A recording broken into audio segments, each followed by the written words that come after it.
Since the high-intensity beam of light, known as a laser, was invented half a century ago, the uses it's been put to have multiplied dramatically.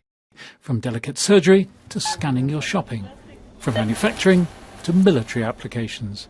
What it does is converts the spin to angular. Now, the team conducting laser research in this laboratory in Pretoria have achieved what they say is a massive leap forward in thinking about lasers. For years we've been working in designing laser systems where we have two mirrors and the light bounces back and forward between the mirrors. When you think about a conventional laser like the one on the table here, what the laser gives out is static, it's fixed, you can do nothing about it. If you want a different output, you buy a different laser.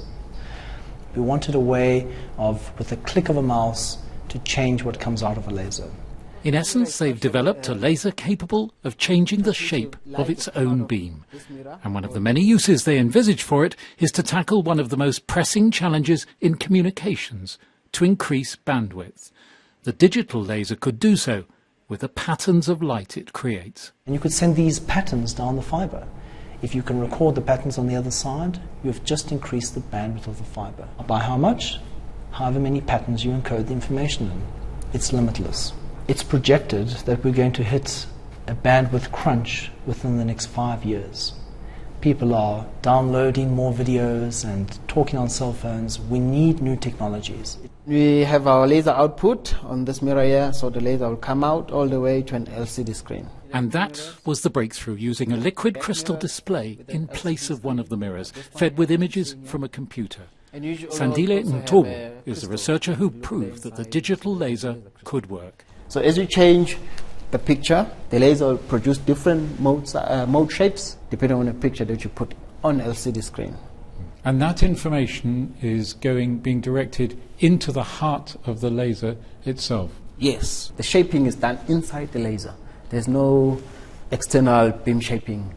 We know that many groups have tried to do this, and they probably hit the same barriers we did. If you don't know something can work, the question is, how long do you keep trying? Do you try for a day, a month, a year? If you don't believe it can work, then you stop too soon. And we didn't stop too soon. It was very exciting when I did it, and I did the graph and everything. I kept quiet, I didn't say anything. And when he brought this graph into my office, I knew immediately that it had worked. It was very good, I must say, to be able to actually have done it at the end of the day. I would hope in the years to come that we see many, many groups all over the world building these devices, and I'm sure they will dream of applications that we've never thought of. They're particularly keen here to ensure that Africa sees the benefit of this groundbreaking technological discovery and the practical ways it's used in the years ahead, in the economic gains it could bring to the continent, and in the further development of scientific skills of this kind.